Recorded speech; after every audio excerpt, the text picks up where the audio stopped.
Friday, May 29th, I lost my shit. More unarmed black people dead at the hands of armed white men. A global pandemic on the tail end of round one, with round two sitting patiently in plain view.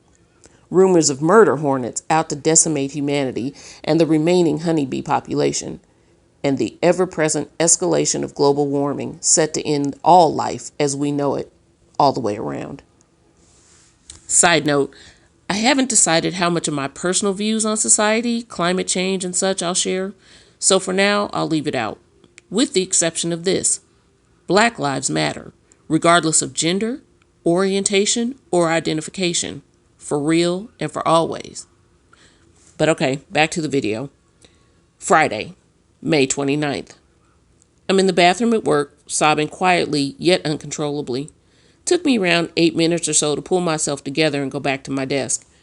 I finished out the day, then wept during the entirety of my evening commute, using my stash of takeout napkins to dry my cheeks and wipe my nose at every stoplight. What reasons I'd had to keep living dwindled to just shy of non-existent. Ultimately, I'm afraid of death, so committing suicide isn't a strong option. However, contemplating suicide became a near constant activity that day.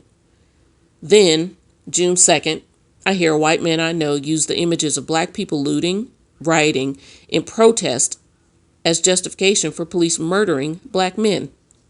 My earlier suicidal contemplation turned to planning. I didn't see the point in remaining in an existence where humans who look like me could be killed with so little regard.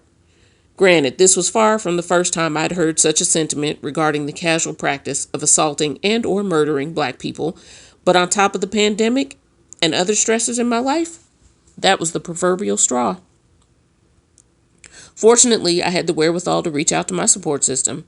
They held my hand, so to speak, as I reached for professional help. Now, second side note, hashtag not sponsored, I wanted to share the expert counseling I'm receiving through BetterHelp. They are an online counseling service that matches clients to licensed therapists who then provide counseling via telephone, video conferencing, or online chat. I was matched with someone who has had similar experiences as I have, and so she gets why I'm feeling the way I'm feeling and is better able to help me navigate toward my healing. So if the culmination of this global wake-up call, aka pandemic, continued exposure to, or for some of you, waking up to, the existence of systemic racism and misogyny, the rise in violence, climate change, and sheltering in place, just to name a few, if all of this has you feeling lost and a million miles away from your reason to live, I do suggest BetterHelp. I'll, of course, link it in the description below. Now, back to the video. So, it's now August 12th. I'm in the process of healing. I'm meeting with my counselor once a week. And so far, I really do feel as if I'm healing. I feel as if I'm getting back to my purpose. Getting back to being rooted in the truth that, like all life on this planet, I am worthy and worthwhile. That I matter and I can make a difference.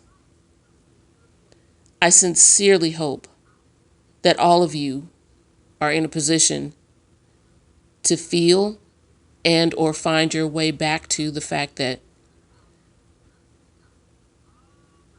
you matter and you can make a difference.